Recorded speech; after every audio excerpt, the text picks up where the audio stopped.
Hi, my name is Rich Hanlon. I'm the pastor at Athens United Methodist Church in Athens, Pennsylvania, and I welcome you to this week's pre-sermon Bible study video. I'd like to begin by opening our Bibles to chapter 16 of the Gospel according to Matthew as we consider the persistent nature of Jesus' teaching to his disciples. So we're going to start here at verse 5 of Matthew 16. Later they crossed to the other side of the lake. The disciples discovered that they had forgotten to bring any bread. "Watch out," Jesus warned them. "Beware of the yeast of the Pharisees and the Sadducees." At this, they began to argue with each other because they hadn't brought any bread.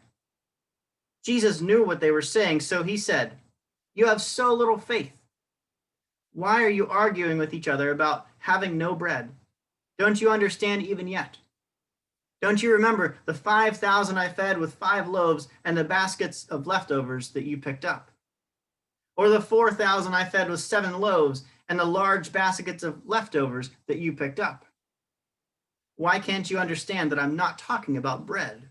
So again, I say, beware of the yeast of the Pharisees and the Sadducees." Then at last, they understood that Jesus wasn't speaking about the yeast in bread, but about the deceptive teaching of the Pharisees and the Sadducees. This ends our reading. And one thing to note here is the persistent nature of Jesus' teaching, which is at the same time coupled with his expression of grace and of mercy. And so on 3 occasions, right, we have the story of the feeding of the 5,000, which can be found in Matthew chapter 14, verses 13 to 21. I'd invite you to go ahead and read that on your own time. And then we have the story of the feeding of the 4,000 that happens one chapter later in Matthew chapter 15, verses 32 to 38. Write that down. Go ahead and read that on your own time too. And then we have this instance in what I just read about Jesus referring back to those 2 instances, to those 2 miracles involving food, involving bread. And then Jesus uses this situation to teach his disciples a warning against the teaching of the Pharisees and the Sadducees. So what's that all about? If we want to get an idea of how Jesus' interpretation of the law of Moses, the first 5 books of the Bible, differentiated from the way that the Pharisees and the Sadducees interpreted and applied the law of Moses, the first 5 books of the Bible. There's a number of places, a lot of places we could look in the Gospel according to Matthew, but I want to offer you 2 instances in particular that really shows a sharp contrast, displays a sharp contrast between the interpretation of that the Pharisees and the Sadducees employed, which was very often shown to be void of mercy and of compassion.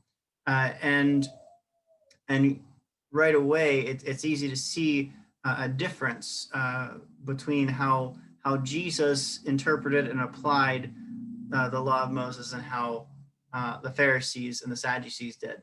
And so I would invite you on your own time to go ahead and look at Matthew chapter 9, verses 1 to 8, and Matthew chapter 12, verses 9 to 14, in addition to Matthew, well, let's see here. Here it is. In addition to Matthew chapter 22, verses 23 to 46. If you look at those 3 parts of Scripture, you'll be able to see very clearly, or at least get a better idea of what Jesus seems to be attempting to teach his first disciples through this persistent teaching process. And so in considering all this, and in particular going back to Jesus' teaching of his disciples in the scripture that I read, where Jesus says, "Beware of the yeast of the Pharisees and the Sadducees," and in making reference to his teaching of the his feeding of the 4,000 and his feeding the 5,000, consider for yourself. what is one lesson that you think that Jesus could be attempting to teach to his disciples through this persistent teaching? Well, I hope you found this meaningful and interesting.